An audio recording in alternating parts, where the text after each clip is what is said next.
আসসালামু আলাইকুম। 2024-এর বন্যা কেড়ে নিয়েছে অনেক প্রাণ, অনেক মায়ের বুক খালি হয়েছে, অনেক বাবার আহাজারি, অনেক বোনের কান্না।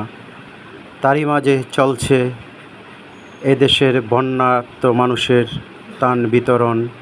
বৈষম্য ছাত্র আন্দোলনের সেই ছাত্ররা, অরাজনৈতিক অনেক সংগঠন, বিভিন্ন স্কুল কলেজের সামাজিক সংগঠন সবাই ত্রাণ নিয়ে এগিয়ে গিয়েছে এই বন্যার্ত মানুষের কাছে। অনেক মাওলানা হুজুর তারাও দিয়েছে ত্রাণ। মানুষের জন্য, জীবনের জন্য এবারও তাই প্রমাণিত হলো। দুর্গম সেই গ্রামগুলোর ভিতরেও গিয়েছে ত্রাণ, ছাত্রদের অকলন পরিশ্রমে দিতে পেরেছে ত্রাণ। অনেক মায়ের স্বপ্ন ভেঙেছে এই বন্যায়, অনেক বোনের স্বপ্ন ভেঙেছে এই বন্যায়, অনেক বাবার স্বপ্ন ভেঙেছে এই বন্যায়। তারপরও ইনশাআল্লাহ আবার ঘুরে দাঁড়াবে এই বন্যার্ত মানুষগুলো। শুধু সময়ের অপেক্ষায় যদি সমাজের বিত্তবান সবাই থাকে পাশে, এই বন্যার্তের মানুষের কাছে একটু সহানুভূতি নিয়ে দাঁড়ায়, তাহলেই ঘুরে দাঁড়াবে আবার তারা।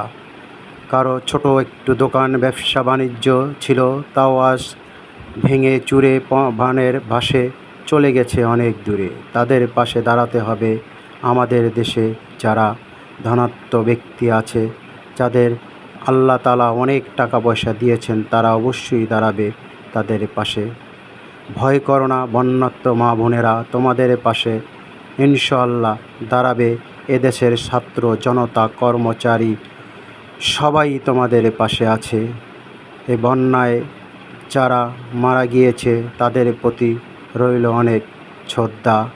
যারা সন্তান হারিয়েছে, যারা হারিয়েছে বাবা মা, তাদের সান্ত্বনা দেওয়ার মতো ভাষা হয়তোবা নেই আমাদের। আমরা যতটুকু পারব আপনাদের পাশে সবসময় থাকব।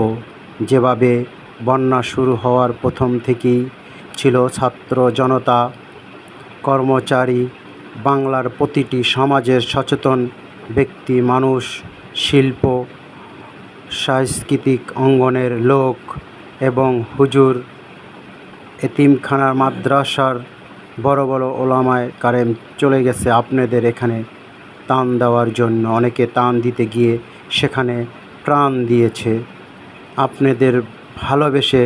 তারা তারপরও দিনে রাতে এক করে কাজ করে গিয়েছেন। হয়তোবা যারা আপনাদের ত্রাণ দিতে গিয়েছেন তারা কখনো বাসায় এক গ্লাস পানি দিলেও খায়নি, অথচ আপনাদের জন্য গরম খাবার রান্না করে দিয়েছে বন্যার্তদের মাঝে।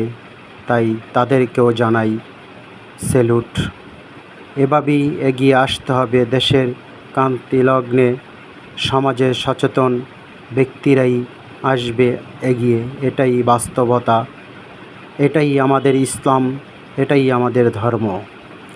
ইসলামের যারা ধর্মের প্রতি অনেক অনুগত, তারা অবশ্যই এই বন্যার্তের মানুষের পাশে দাঁড়িয়েছে, দাঁড়াবে ইনশাআল্লাহ। শেষ পর্যন্ত আপনাদের পাশে সবাই থাকবে। তাই দিশেহারা হওয়ার কিছু নেই। আপনাদের সাথে আছি আমরা, বাংলাদেশের 18 কোটি জনতা। আপনারা অবশ্যই এই বন্যার সময়গুলো পার করে একদিন সুসময়ে ফিরে আসবেন। আজকে এই পর্যন্ত। আসসালামু আলাইকুম।